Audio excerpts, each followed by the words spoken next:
1940. gadā Latviju negaidīti pārsteidza Padomju Savienības ultimāts un lielās kaimiņu valsts nepārprotamā gatavība iebrukt Latvijā. Taču Latvijas armija bija gatava karot. Kādu atceras kara dalībnieki 1940. gada 15. jūniju, Padomju Savienības Latvijas kara pirmo dienu? Kā tas viss sākās? Jūs sakāt dienu. To dienu es pat nedabūju redzēt. Man tā bija nakts. Jau iepriekšējā naktī no Rīgas jūras līdz iepeldējām Lielupē un pēc aptuveni 5 kilometriem sasniedzām Medvenājas Spādes pavēlē norādīto vietu iepērtī Nojoru stacijai labā pusē, kur Lielupa met līkumu. Mēs zinājām, ka tajā vietā ir 25 metrus dziļa, plaši izskalota bedra, kurā zemūdeni var paslēpties un kļūt neredzami ienaidnieku izlūkošanai. Mēs ienirām.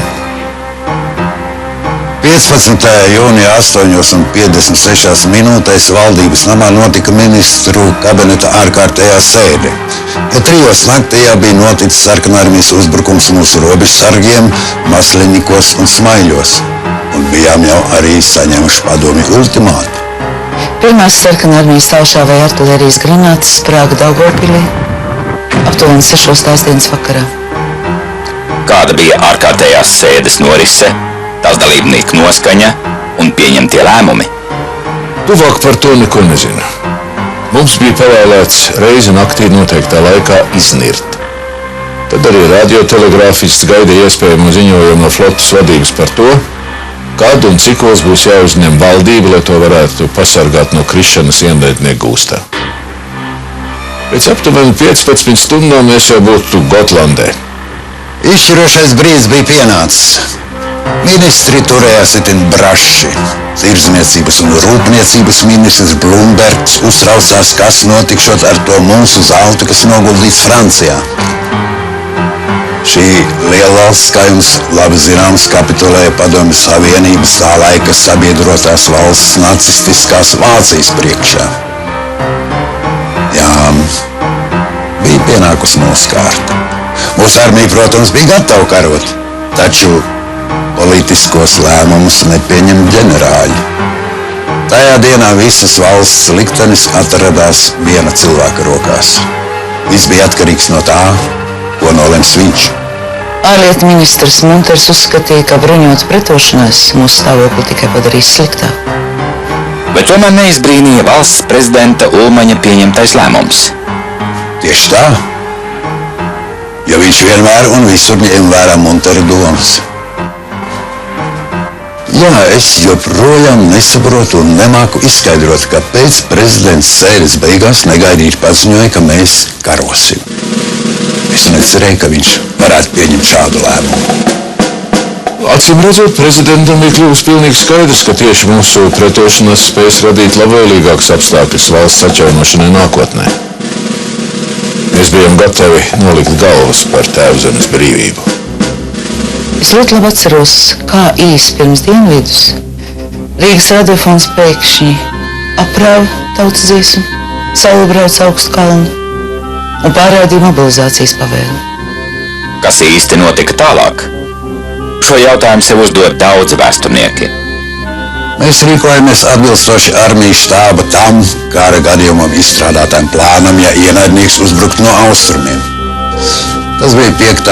mobilizācijas plāna A variants un paredzēja visu spēku mobilizēšanu, salīdzinot ar citu valstu armijām un tiem laikiem neparasti ātri, 29 stundās. Ar to mēs bijām pārāk par uzbrucēju, kura rīcībā allaž bija gausāka nekā mūsējā. Spēku samērs, tas nu gan skan pārspīlēti, un tomēr jāsaka, ka mūs varēja izskaut. Tautas noskaņojums bija karavīgs. Nožēloju tikai to, ka pretošanās netika uzsākt reizē ar Somiem. Neviens vien todien aizdomājās tieši par parlamentāras, nevis autoritatīvi vadītas valsts iespējām. Nelielas kaujas sadursmes sākās valstī vēl esot priekšmobilizācijas periodā. Taču tie nebija ļoti bīstami plaši uzbrukumi. Kāda īsti bija sarkanarmijas vadības rīcība tajās stundās kara pirmajā dienā?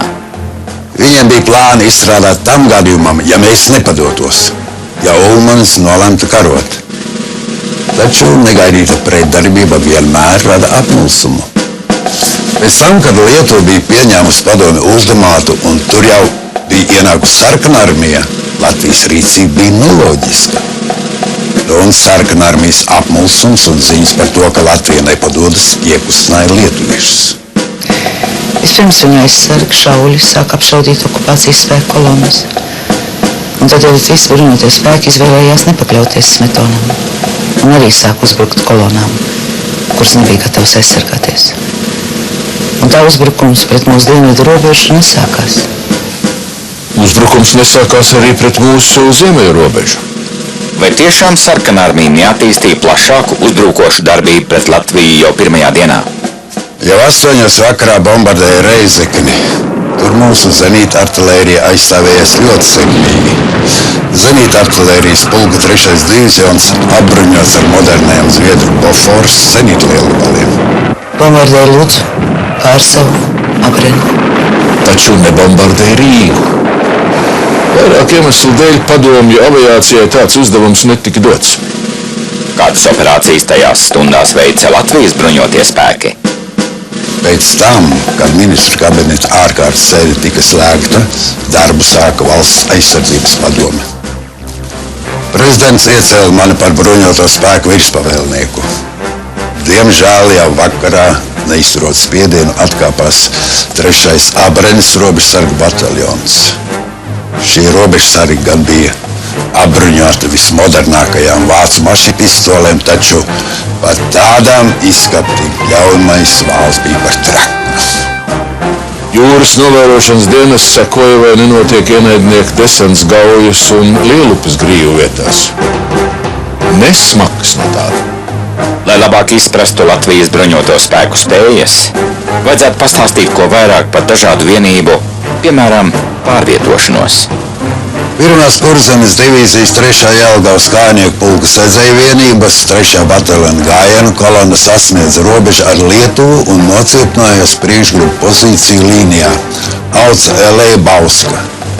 1. Liepājas kājnieku pulka 2. un 3. bataljons virzījās pret Ezeru, Vaņoni, Paplaku, Durbi un Cīravu. Tas ir pret sarkanarmijas bāzēm, kuras tur atradās saskaņā ar savstarpējās palīdzības paktu jau kopš 39. gada rudens. Komandierim pulkonim Krīpenam bija uzdots paveikt neiespējamo, sakaut tanku garnizonu Ezerē un iegūt trofeju tankus un munīciju. 2. Ventspils kājnieku pulka 1. bataljons jau bija sagatavojies uzbrukumu kaujai, lai ieņemtu padomju aviācijas izmantotos lidlaukus pie Kuldīgas. 2. un 3. bataljons virzījās pret Ēdoli, Pilteni, Ventspili un Dundagu. 1. Liepājas kājnieku pulka 1. bataljons, kurš skata pēc tika turēts Liepājā arī pēc bāzes līguma, jau pievakarē bija ierauts priekšlaicīgā kaujā pret pārspēku un sakauts un izklīdināts. Mūsu otrā lielākā pilsēta tika zaudēta jau kara pirmajā dienā. Tuvu naktī armijas štāba informācijas daļas radio izlūkošanas nodaļas vadītājs pulkveža leitnants Kažmers ziņoja, ka zemūdens Spīdola nograndējusi kreiseri Kirovu. Komanda kapteinim Kalacim ir acs.